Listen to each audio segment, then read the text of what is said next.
Сәлеметсіздер, мен дызы 19 оқытып студенттері. Бүгінгі арнайы технология пәнінен өтетін тақырыбымыз интерьер стилі. Пән оқытушысы Әбдімтәл Фарида. Барлық интерьер стильдерін үш үлкен топқа бөлуге болады. Олар классикалық стильдер, этникалық бірігу, қазіргі стильдер. Біз бүгінгі біздің өтетін тақырыбымыз, оның ішінде өтетініміз классикалық стильдер. Классикалық стильдер бірнеше стильдерге бөлінеді, топқа стильдерге десек болады. Грек стилі, Рим стилі, роман стилі, готикалық стилі, ренессанс стилі, барокко стилі, рококо стилі, классицизм стилі, империя стилі, арт новер стилі.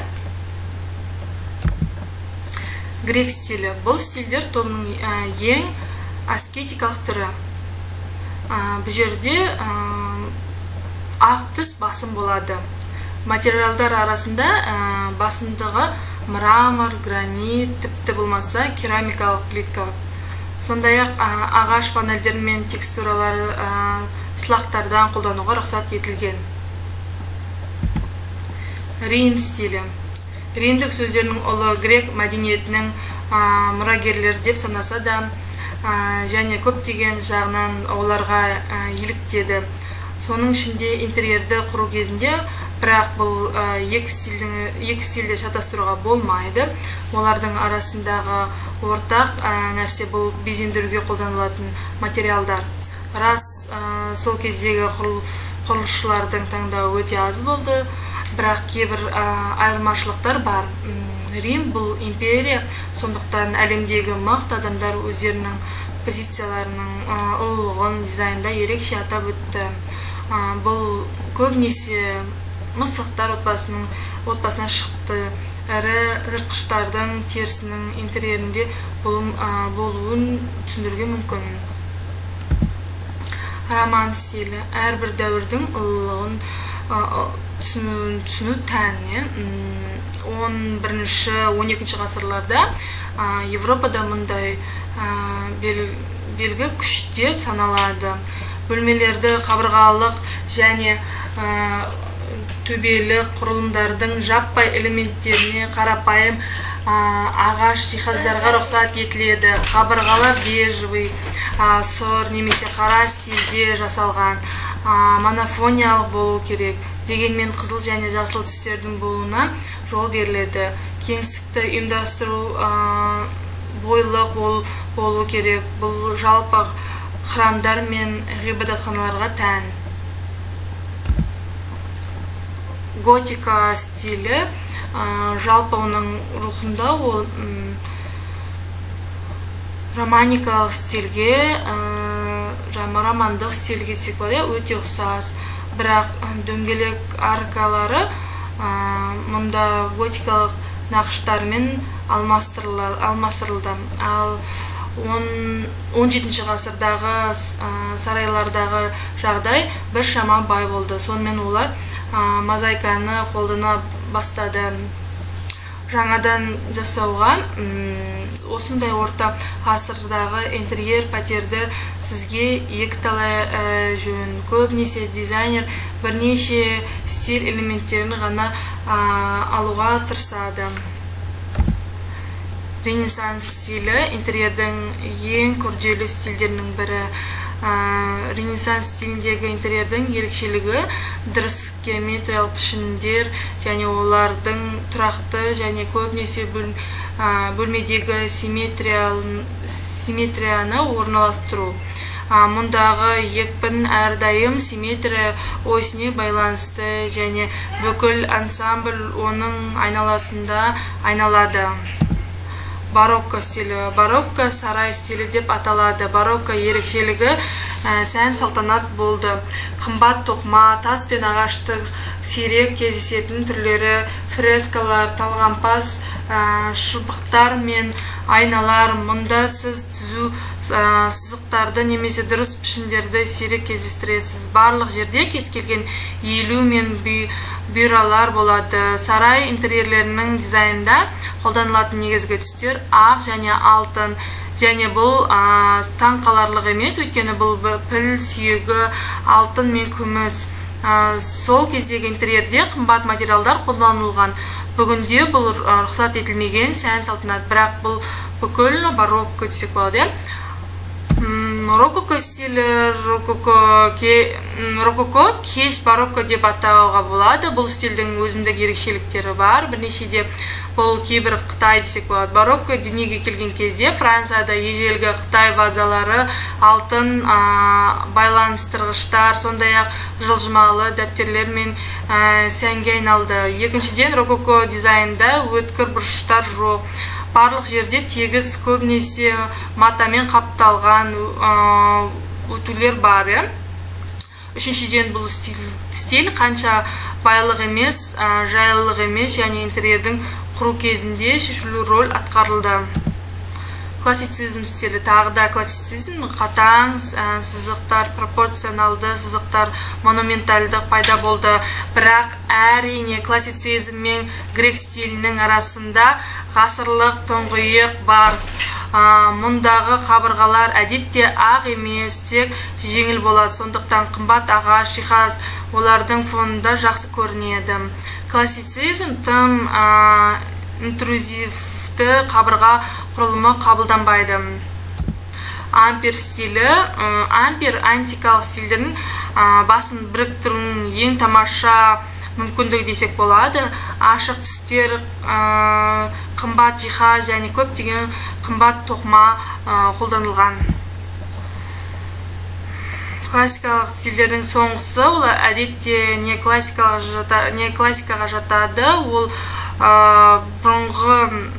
бұрынғыға қарағанда мүлдем ұқсамайды.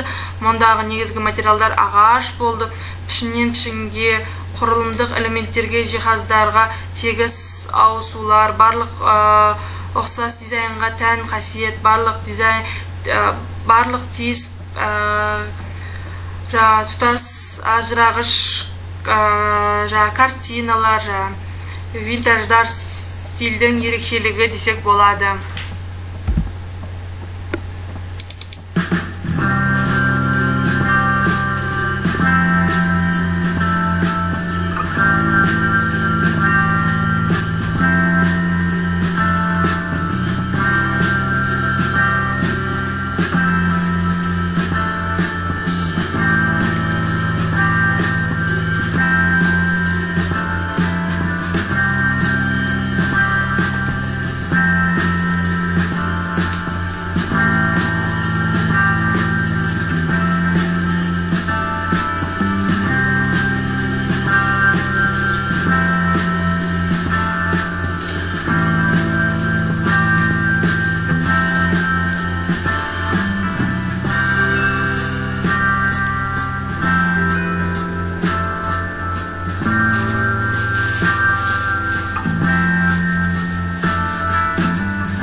назарларыңызға рахмет.